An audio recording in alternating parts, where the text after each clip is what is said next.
finished another audiobook, and because you know I love book prizes, I'm on another shortlist. I'm reading another shortlist.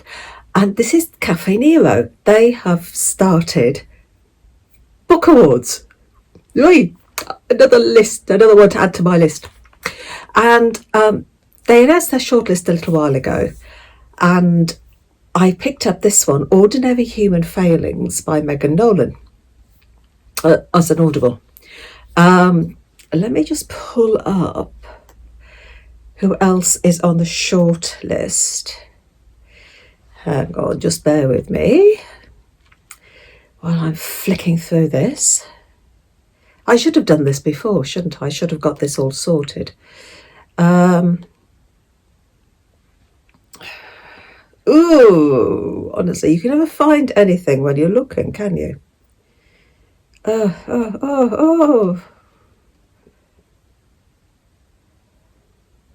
Got it. Right, the shortlist. It's in several sections, and I'm reading the fiction section, and there are 4 on the shortlist. Eleanor Caton, Burnham Wood, which I've read. Paul Murray's The Bee Sting, which I've read, and then 2 that I haven't. So those are the 2 that I'm doing. I've just Megan Nolan, Ordinary Human Failings, which is the one I've just listened to on Audible, and Catherine Powell, 15 Wild Decembers, which I will be starting on Audible maybe today. So, going back to my notes. Oh, I shouldn't have done this, should I? Right. Ordinary Human Failings. So there's 4 on the shortlist. 2 I've now read 3 out of the 4. So I think it's all in different categories. You've got fiction, you've got debut fiction, you've got children's. I can't remember what the other categories were. I'll just flick back yet again. Fiction, debut fiction, children's fiction, and non-fiction. And then at some point in January, I think it is, they will the winner from each section, and then at another date they will have the overall winner. So I'm going to try and get the debut fiction read as well, but I'm aiming for definitely finish the fiction one, the fiction shortlist. I'm rambling, aren't I? I do apologise. I'm sorry. I will start on the book now. Right, so you're going to say this wasn't even worth waiting for, are you? So it's shortlisted for the Caffe Nero Book Prize, and it's a book that looks at family. And it's not only family, it gives insight into social inequality. You get touches of alcoholism, and something that's interested Megan Nolan, from what I've read, crimes committed by minors, by those under the age of, is it 10 now? I'm not sure. 10 or there's sort of a certain level when for crimes committed by minors. And we begin on a London estate in the 1990s, and the death of a 3-year-old child. And immediately the residents of the estate point the finger of blame at 10-year-old Lucy Green. And she's the daughter of an Irish family that moved to the estate in the 70s and have never really fitted in. Although what happens next is that we've got a journalist, Tom, who just happened to be around at the time, at the right place. And with the help of his newspaper, he whisks Lucy's family off to a hotel with the hope of getting the scoop. Right, because the blame has been pointed at their daughter, and so he takes the family off to this hotel with the idea of getting the scoop. And not only that, the newspaper sent other journalists out to interview the residents of the estate, and even to Ireland to interview people who used to know the family before they moved to London. Everything is aimed at getting some dirty little secret to sell headlines, to sell the papers, to get a headline to sell the papers.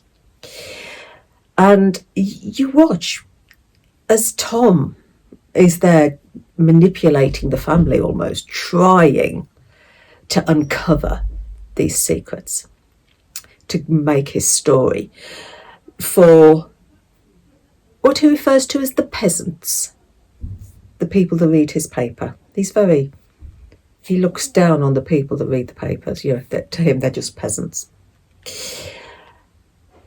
What you have is the story told in different points of view. You've got Carmel, who's Lucy's mother, Richie, who's Carmel's brother, and John, Richie and Carmel's father. You've got these three, and you have their points of view, their stories, and you learn about them. In Carmel's case, an unwanted pregnancy when she was a child. Well, not when she was a child, when she was young, led the family to go to London. And this unwanted pregnancy, her reaction to it, her denial almost of being pregnant, and how it's affected her own relationship with Lucy. And then you've got Richie, his loneliness almost, his inability to find work, the lack of opportunities not only in Ireland but in London, his spiralling alcoholism, and then the father John and the trauma, the grief that affects him, and trauma back in the day when he was younger. And you've got the sadness and the loneliness that is on each member of the family. The residents want to label this family as bad apples, as evil. Lucy is evil because she comes from an evil family. But they are just an ordinary family with ordinary problems, as the title says. Ordinary human failings.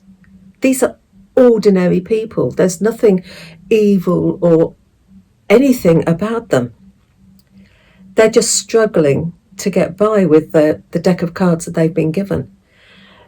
And if you were wanting sort of a huge reveal at the end, if you're wanting a killer twist, then Megan Nolan doesn't give it to you. Because,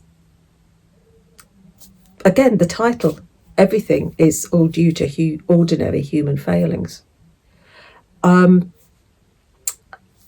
Sort of move on, there's nothing to see here, There is nothing special about this family. They are ordinary. But the story, it compels you because you are finding out about these characters, about Carmel and Richie and John and Lucy as well.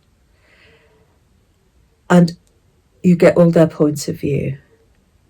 And it is a compelling read. So I've rambled on a bit, I do apologise. So it's Ordinary Human Failings by Megan Nolan. So happy reading. Take care.